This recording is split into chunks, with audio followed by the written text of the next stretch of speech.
কতবার বললাম যে আমার 5টা উপদেশ মনে রাখবেন। আমি আব্দুর রাজ্জাক বিন ইউসুফ আপনার জন্য জাতিকে 5টা উপদেশ দিয়ে গেলাম।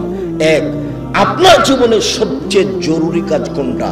এর চেয়ে জরুরি কাজ পৃথিবীতে নেই, সেটা হলো সালাত, নামাজ। মনে রাখতে হবে আপনাকে। পৃথিবীবাসী, আমি আব্দুর রাজ্জাক বিন ইউসুফ আপনাদের দ্বীনি ভাই হিসাবে মহিলা পুরুষ সকলকে বলে যাচ্ছি, মানুষের জীবনের সবচেয়ে জরুরি কাজ পৃথিবীতে, কাজ হিসাবে, কর্ম হিসাবে এর চেয়ে জরুরি কাজ পৃথিবীতে নাই। সেটা কি? সালাত। জীবনে এর সাথে কোনোদিন আপোষ করিয়েন না। একে শক্ত হাতে দমন করবেন, টাইম হলে আদায় করতে হবে যতক্ষণের সাথে। কোনো দিন 5 মিনিটের জন্য এর সাথে আপোষ করবেন না। এর চেয়ে জরুরি কাজ পৃথিবীতে নেই। 2, দ্বিতীয় পৃথিবীতে জরুরি কাজ হালাল রুজি। আপনাকে আমি ব্যাংকে লোন নিয়ে ব্যবসা করতে বলিনি, কোনোদিন বলিনি। চকলেট দিয়ে ব্যবসা করতে বলেছি, তাহলে লোন নেওয়া লাগবে না। চকলেট দিয়ে যদি আমি ব্যবসা করি তো লোন নেওয়া লাগবে না। লোন এত খারাপ, লোন এত খারাপ, লোন এত খারাপ যে লোন যেন আমি না করি, এই জন্য আল্লাহর নবী দিন রাত পরিত্রাণ চাইতেন। সালাম ফিরার পূর্বে এমন কোনদিন জীবনে একটা দিন ঘটেনি যে এই দোয়া বলেননি। দোয়ার শেষ বাক্যটা হচ্ছে আল্লাহুম্মা ইন্নী আউযু বিকা মিনাল মাগসামি ওয়াল মাগরাম। তোমার কাছে বাঁচতে চাই বড় পাপ হতে, তোমার কাছে বাঁচতে চাই ঋণ কর্জ হতে, তোমার কাছে বাঁচতে চাই বড় পাপ হতে, তোমার কাছে বাঁচতে চাই ঋণ কর্জ হতে, তোমার কাছে বাঁচতে চাই বড় পাপ হতে, তোমার কাছে বাঁচতে চাই ঋণ কর্জ হতে। এই বাক্যটা না বলে তিনি কোনোদিন সালাম ফিরেননি। এ কথা আয়েশা রাদিয়াল্লাহু তাআলা আনহা বলেন, হাদিস বুখারী মুসলিম। আর আপনি ব্যাংকে চাকরি করেন, এটাই খারাপ। আবার আপনি 30 লাখ টাকা লোন নিয়ে বাড়ি করলেন, ছেলে মেয়ের জন্য রেখে চলে গেলেন, আর জাহান্নামের যা মরার সাথে সাথে আপনাকে কবরে গুতাইতে লাগলো। আপনি একটু কিছু বুঝলেন না, হুঁচলার মতো দিন কাটাচ্ছেন। জাপানে ওদের ভাষাতে যে বুদ্ধি দিয়ে কাজ করে না, ওকে বলে হুঁচলা, মোটা বুদ্ধি। একটু বিবেচনা করতে হবে না? এমনি তো বোকামির পরিচয় দিয়ে ব্যাংকে চাকরি করতে গেছেন। আমি তো বলেছি এই বাংলাদেশের মাটিতে এমন কোন ব্যাংকিং ব্যবস্থা নেই, এমন কোন ব্যাংক নেই যেখানে চাকরি যায়। দেখি কোন মায়ের বেটা প্রমাণ করতে পারে। ব্যাংকে টাকা রাখা আর ব্যাংকে চাকরি করা দুটো এক নয়। সম্মানিত দিনী ভাই বোন, মানুষের জীবনে সবচেয়ে জরুরি কাজ হালাল রুজি। শ্বশুরের কাছে টাকা নিয়ে জীবিকা নির্বাহ করবেন না। ও কথা পুনরায় বলা লাগবে না, শতবার বলেছি যে যৌতুকের টাকা দিয়ে চাউল কিনে ভাত খেয়ে ইবাদত কবুল হবে না। ভিক্ষা করার টাকা দিয়ে চাউল কিনে ভাত খেয়ে ইবাদত কবুল হবে।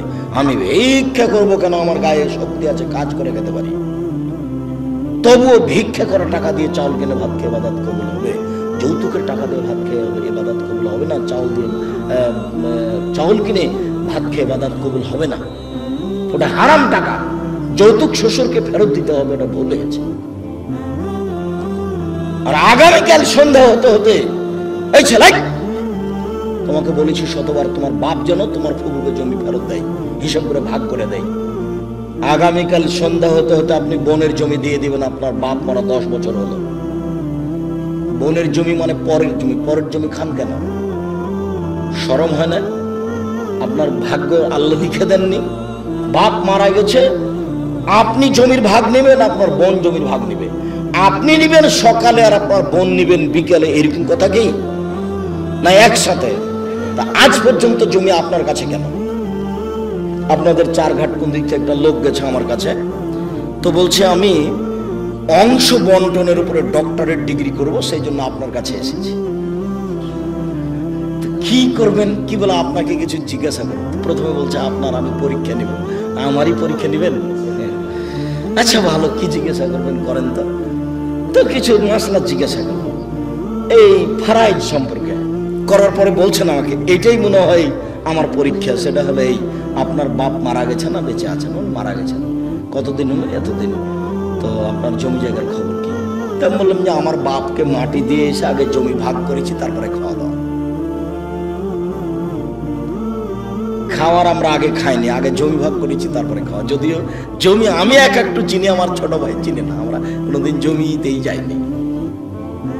আমার আব্বা একজন ছোট কৃষক ছিলেন, 20-25 বিঘা জমি রাখতেন। যখন পশ্চিমে থাকতাম তখন বলতো ধান বিক্রি এত টাকা, কালাই বিক্রি এত টাকা, সরিষা বিক্রি এত টাকা, পেঁয়াজ বিক্রি এত টাকা, মোট 1000 টাকা পাঠালাম। তখন আমি ভাবতাম যে আমার আব্বাকে 1000 টাকা সংগ্রহ করতে অনেক পরিশ্রম করতে হয়েছে। ওই কথা আমার এখনো দিনের মতো মনে পড়ে। আমার আব্বা আমাকে বলতেন যে আমি যতদিন বেঁচে আছি ততদিন তোমাকে জমিতে যেতে হবে না, কোনো কাজ করতে হবে না, যদি কাজ করে খেতে হয় তাহলে আমার মরার পরে। আমার এই বাপের আমার এই বাক্যটা আমি ভুলতে পারি না, যে তোমরা যদি কাজ করে খাওয়াই লাগে তা আমার পরে খাও, আমি যতদিন আছি তোমরা ততদিন এই জমি জায়গাতে চাইও না। শুকরিয়া, জাযাকুমুল্লাহ খান। যেটা বলছিলাম হালাল রুজি, 3 কোরআন তেলাওয়াত, 24 ঘন্টায় একবার কোরআন মাজিদ তেলাওয়াত করবেনই, করতেই হবে, নাহলে কোরআন বিপক্ষে চলে যাবে। বেশি না পড়লেও কি বলেছি সূরা ইখলাস 3 বার পড়েন, একবার কোরআন মাজিদ পড়ার সময় কি হবে? কেন পড়েন? আজকে বলেন তো যে আমি পড়েছি, বলেন এই ছেলে তুমি লাভ দিয়ে বলো যে আমি পড়েছি, একটু হিসাব হয় না কেন? কেন পড়তে পারেন না? কেন পড়তে পারেন না? কি আছে সমস্যা যে পড়তে পারেন না? কেন পড়বেন না? সূরা ইখলাসটা আপনি 3 বার কেন পড়বেন না? নিজেকে মানুষ মনে করেন না? নিজেকে গরু ছাগল মনে করেন? বুঝে না ওরা চক্ষু, বুঝে না ওরা অন্তর আছে বুঝে না, দেখে না ওরা চক্ষু আছে দেখে না, শোনে না ওরা কান আছে শোনে না। উলাইকা কাল আনাম, তারা পশু প্রাণীর মতো, তারা গরু ছাগলের মতো, তারা কুকুর শ্রীগেলের মতো, ভালো হওয়া যাল বরং তার চেয়ে খারাপ। নিজেকে গরু ছাগল মনে করেন, পশু প্রাণী মনে করেন? কেন আপনি পড়েননি কোরআন মাজিদ? আজকে অন্তত সূরা ইখলাসটা কেন পড়েননি? এটা হলো 4 নম্বর। 1 সালাত, 2 রুজি, 3 কোরআন তেলাওয়াত, 4 দুইজন যেখানে বসে আছে সেখানে বসবেন না। ওখানে বসে ওরা একজনের বদনাম করছিল, আপনি গিয়ে যদি বলেন হ্যাঁ ঠিক বলেছিস, আসলেও খারাপ, এখন কি হবে? তাহাজ্জুদ সারা জীবনে যা পড়েছেন ওইটা যদি এক পাল্লায় দেওয়া হয়, আর ঠিক বলেছিস আসলেও খারাপ এই বাক্য যদি এক পাল্লাতে দেওয়া হয়, পুরো জীবনের তাহাজ্জুদ হারিয়ে যাবে। আপনি বলতে পারেন, বুঝতে পারেন ল্যাংটা মেয়েকে দেখছি আর গল্প জমাচ্ছি, এটা কত বড় খারাপ, আর মানুষের বদনাম কানে শুনছি, এটা কত বড় খারাপ, আপনাকে আমি বুঝাতে পারি না। 4 জন যেখানে, 2 জন যেখানে বসে আছে সেখানে বসবেন না। 5 ছেলে মেয়ে স্ত্রীর উপরে হন কঠোর, খুব কঠোর, চোখ যেভাবে ঘুরে বউ সেভাবে চলে, তার নাম ক্ষমতা। আহাল পরিবারের উপরে খুব কঠোর হতে হবে, শক্ত হাতে পরিবারকে দমন করতে হবে, নইলে তাহাজ্জুদে আপনি টিকতে পারবেন না। শেষে দেখা যায় বেটির কারণে, বইয়ের কারণে জাহান্নামে হয়ে গেছে। শতদিন বলেছি, আল্লাহ নবী বলছেন 3 শ্রেণীর মানুষ জাহান্নামে যাবে। তার 1 শ্রেণীর মানুষ হচ্ছে মধুমেনুল খামরে, যারা নিয়মিত বিড়ি তামাক জর্দা সিগারেট গুল নেশাদার দ্রব্য খায় পান করে, তারা জাহান্নামে যাবে। আল্লাহ রাসূল বলছেন মাসকারা কাসিরুহু ফাকালিলুহু হারাম, যেই জিনিসটা বেশি খেলে বিবেকের ক্ষতি হবে তার কম, তার একটা কণাও হারাম। তো তাহলে তোমার 50 বেড়ি, হাফ কেজি বেড়ির মশলা খুলে একজনকে খাওয়া দাও তো দেখি। হাফ কেজি জর্দা তুমি একজনকে খাওয়া দাও, তার বিবেকের ক্ষতি হয় কিনা? 10 কেজি খাওয়িয়ে দিলে যদি বিবেকের ক্ষতি হয়, তাহলে তার একটা কণাও হারাম। আল্লাহ রাসূল বলেছেন, এক বাক্য বলেছেন এমন ভাবে কিয়ামত পর্যন্ত সারা পৃথিবীর সব জায়গাতে চলবে। কাজেই হালাল রুজি খাবেন, আর জরুরি প্রয়োজন ছাড়া কোথাও বসবেন না, আর পরিবারের উপরে খুব শক্ত, খুব কঠোর হতে হবে। সম্মানিত দিনী ভাই বোন, এই 5টা উপদেশ থাকছে। বলছিলাম আমার দিনী বোনদের ব্যাপারে একটু অনুরোধ জানাচ্ছি। দেখুন, 4টা কাজ করতে পারলে আপনার জন্য জান্নাতের সব দরজা খোলা। আপনি 4টা কাজ করেন, জান্নাতের যে কোনো দরজাতে যেতে পারবেন।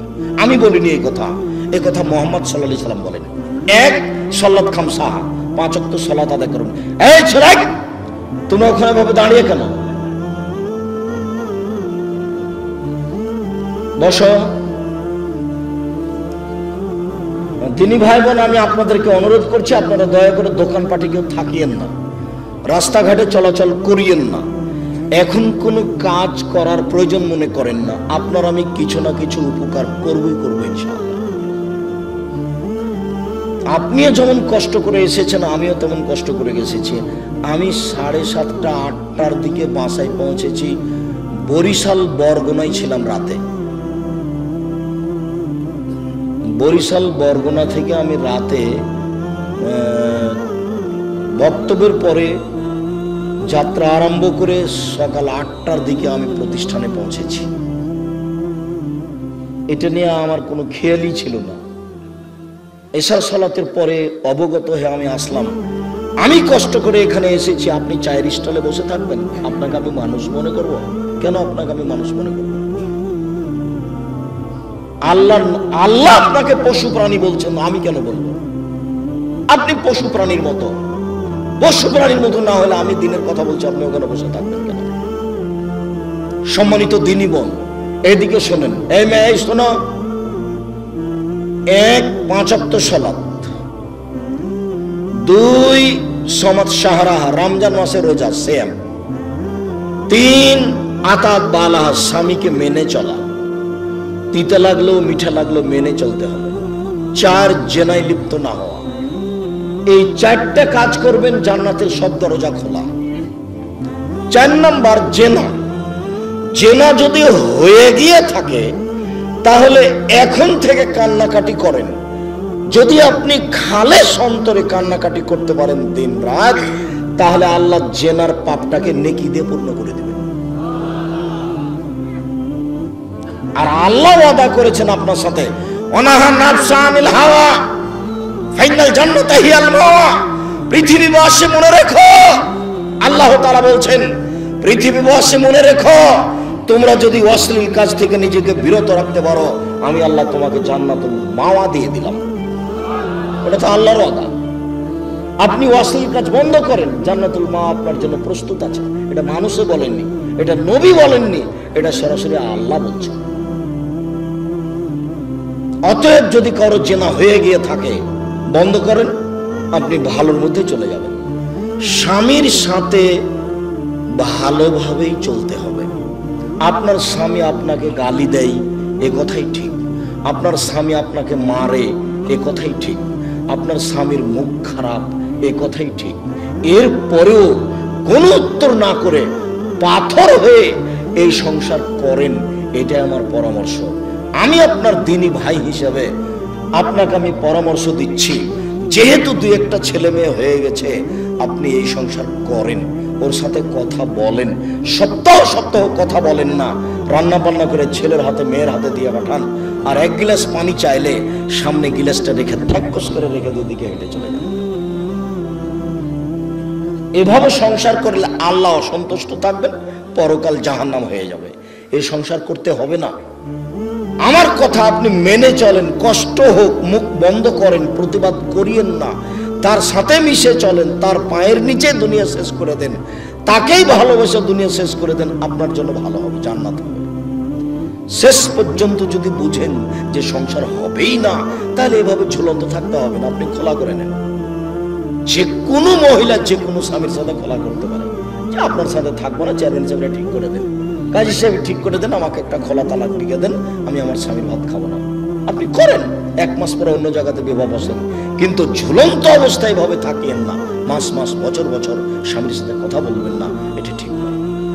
কষ্ট করে, গালি সহ্য করে, মায়ের সহ্য করে আপনি চুপচাপ থেকে সংসার মেনে নেন, আপনার জন্য ভালো হবে। যদি শেষ পর্যন্ত বুঝেন যে হবেই না, তাহলে 7 দিন পার করতে হবে না, সংসার বাদ দেন। 4টা কাজ করেন, জান্নাতের সব দরজা খোলা আপনার জন্য। আপাতত কথা শেষ। আপনি আমার দিনী বোন। 1 5 ওয়াক্ত সালাত, 2 রমজান মাসে রোজা, 3 স্বামীকে মেনে চলা, 4 জেনায় লিপ্ত না হওয়া। জেনা যদি ঘটেই থাকে তাহলে মরা পর্যন্ত কান্নাকাটি করেন, যা পাপ হয়েছে সেটা আল্লাহ নেকিতে পূর্ণ করে দিবেন ইনশাআল্লাহ।